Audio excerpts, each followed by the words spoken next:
Lecture du livre de Ellen G. White, intitulé Message choisi, volume 1. Chapitre 52. Le Christ, notre souverain sacrificateur. Le Christ, un divin porteur des péchés. La justice exige non seulement que le péché soit pardonné, mais aussi que la peine de mort soit infligée. En donnant son Fils unique, Dieu a rempli ces deux conditions. En mourant en lieu et place de l'homme, le Christ a subi la peine et rendu possible le pardon. Par le péché, l'homme s'est coupé de la vie divine. Les machinations de Satan, l'auteur du péché, ont paralysé son âme. Privé du sentiment du péché, il est incapable d'apprécier la nature divine et de se l'approprier. Fût-elle placée à sa portée, son cœur naturel ne lui trouverait rien de désirable. Satan l'a ensorcelé. Tous les subterfuges ingénieux que le diable peut imaginer lui sont présentés pour empêcher tout bon mouvement. Chaque faculté et chaque capacité que Dieu lui a accordée se retournent comme une arme meurtrière contre le divin bienfaiteur. Bien que Dieu l'aime, il ne peut lui communiquer ses dons et ses bienfaits comme il le désire. Mais Dieu ne se laissera pas surmonter par Satan. Il a envoyé son Fils dans le monde pour qu'en assumant la forme et la nature humaine, l'humanité et la divinité réunies en lui élèvent l'homme dans l'échelle des valeurs morales aux yeux de Dieu. Il n'existe aucun autre moyen de salut pour l'homme. Sans moi, vous ne pouvez rien faire. Jean 15, verset 5, a dit le Christ. Grâce au Christ, et seulement grâce à lui, les sources de la vie peuvent vivifier la nature de l'homme, transformer ses goûts, diriger ses affections vers le ciel. Grâce à l'union de la nature divine avec l'humaine, le Christ peut éclairer l'entendement et infuser ses propriétés vivifiantes à l'âme morte dans ses fautes et ses péchés. Quand un esprit est attiré au pied de la croix du calvaire, sa vue, quoique imparfaite, discerne le Christ sur cette croix d'ignominie. Pourquoi est-il mort? En conséquence du péché. Qu'est-ce que le péché? La transgression de la loi. Alors les yeux s'ouvrent sur la vraie nature du péché. La loi violée ne peut pardonner aux transgresseurs. Elle est notre pédagogue, elle nous voue au châtiment. Où se trouve le remède? La loi nous chasse auprès du Christ, suspendu à la croix pour communiquer sa justice à l'homme déchu, pécheur, et le présenter ainsi à son Père revêtu de sa justice. Le Christ crucifié ne se contente pas d'attirer les hommes à la repentance envers Dieu dont la loi a été transgressée et dont le pardon doit être recherché par le repentir, mais il a satisfait à la justice. Il s'est offert en expiation. Son sang répandu, son corps brisé, donne satisfaction à la loi violée. Ainsi se trouve comblé le fossé creusé par le péché. Il a souffert dans sa chair afin de couvrir le pécheur sans défense par son corps blessé et brisé. La victoire remportée par sa mort au calvaire brise à jamais le pouvoir accusateur que Satan exerce sur l'univers et réduit au silence ses accusations selon lesquelles l'abnégation est absente chez Dieu et n'est pas nécessaire, par conséquent, chez la famille humaine. Dans le ciel, Satan avait occupé la première place après le Fils de Dieu. Il était le premier parmi les anges. Il avait exercé une influence délétère, mais Dieu ne pouvait pas, en l'éloignant avec ses mauvaises influences, le montrer sous son vrai jour et gagner par là l'accord du ciel tout entier. Son pouvoir allait croissant, et le mal restait caché. C'était un pouvoir mortel pour l'univers, mais la sécurité des mondes et du gouvernement céleste exigeait que ce pouvoir pût se développer et se faire connaître sous son vrai jour. abnégation divine.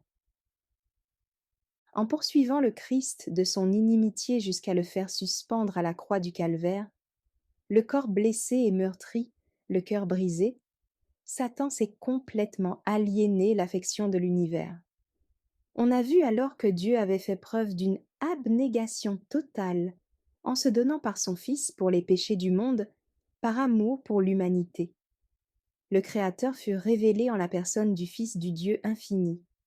La question « Peut-il y avoir abnégation en Dieu ?» a reçu une réponse définitive. En condescendant à être fait chair, le Christ, qui était Dieu, assuma l'humanité et poussa l'obéissance jusqu'à la mort, accomplissant ainsi un sacrifice infini. Le Christ endura tous les sacrifices auxquels un être humain puisse être soumis.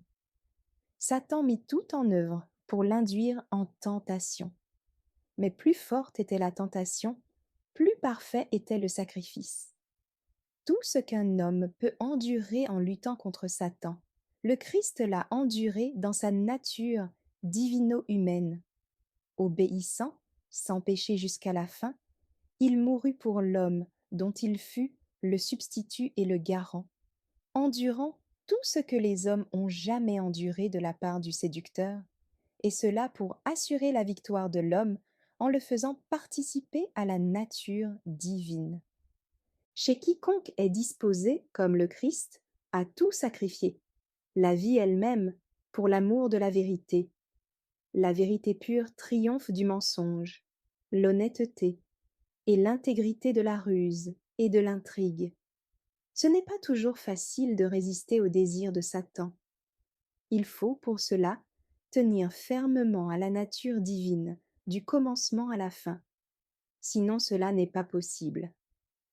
Par sa mort sur la croix du calvaire, le Christ a remporté une victoire qui a largement ouvert la voie à l'homme, pour lui permettre de garder la loi de Dieu par celui qui est le chemin, la vérité et la vie.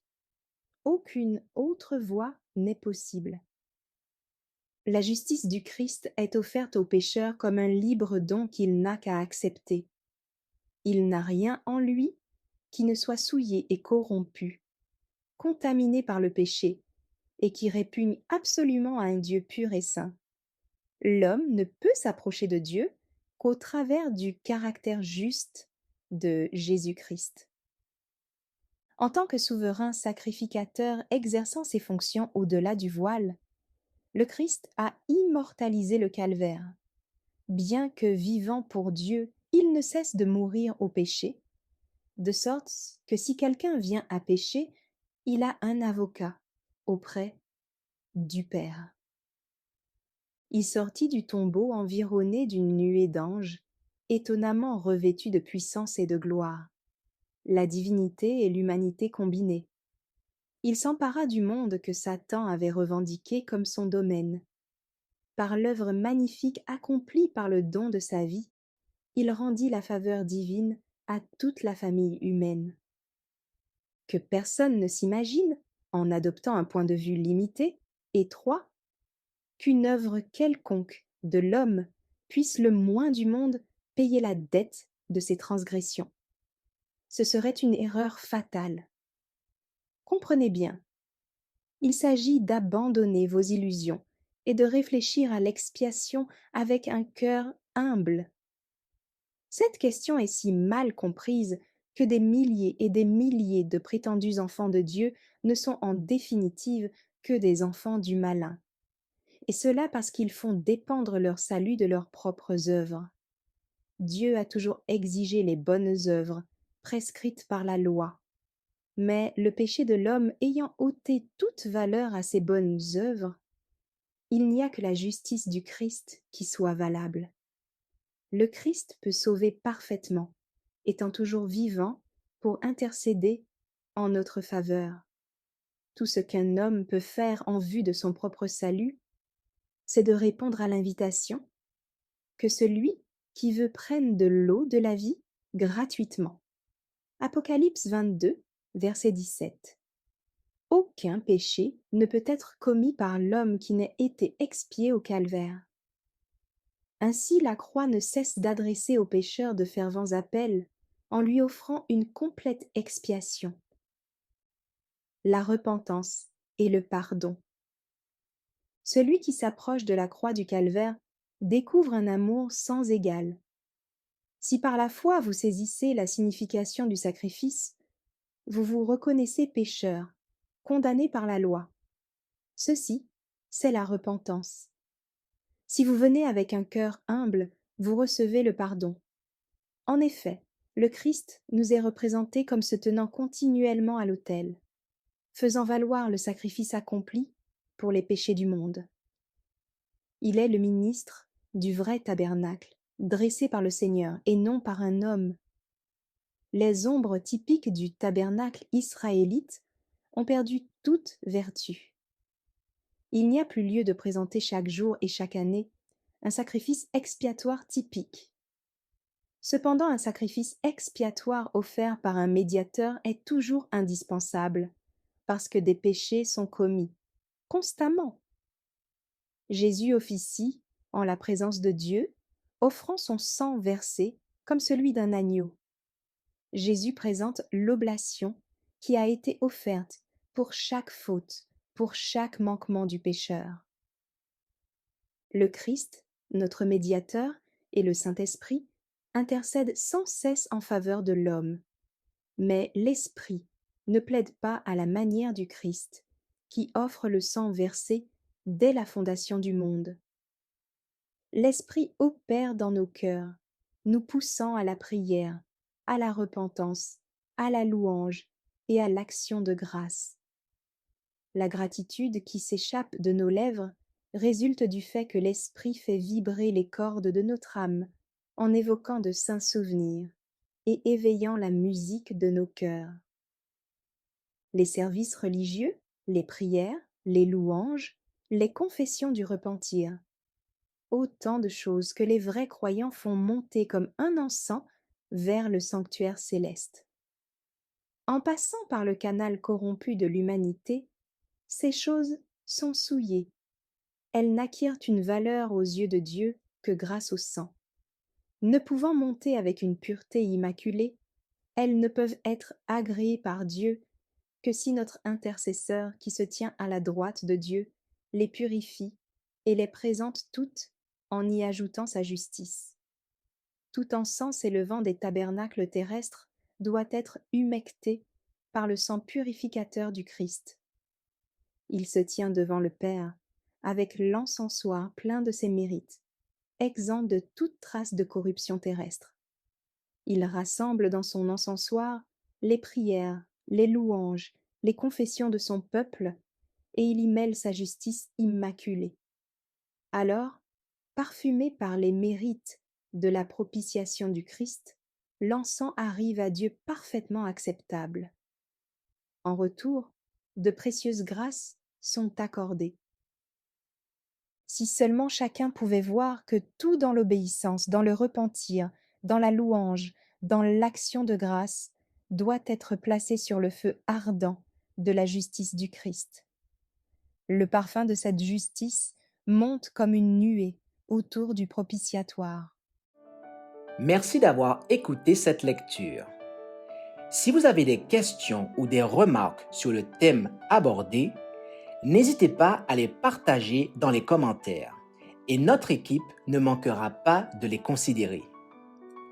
À bientôt sur lereste.org.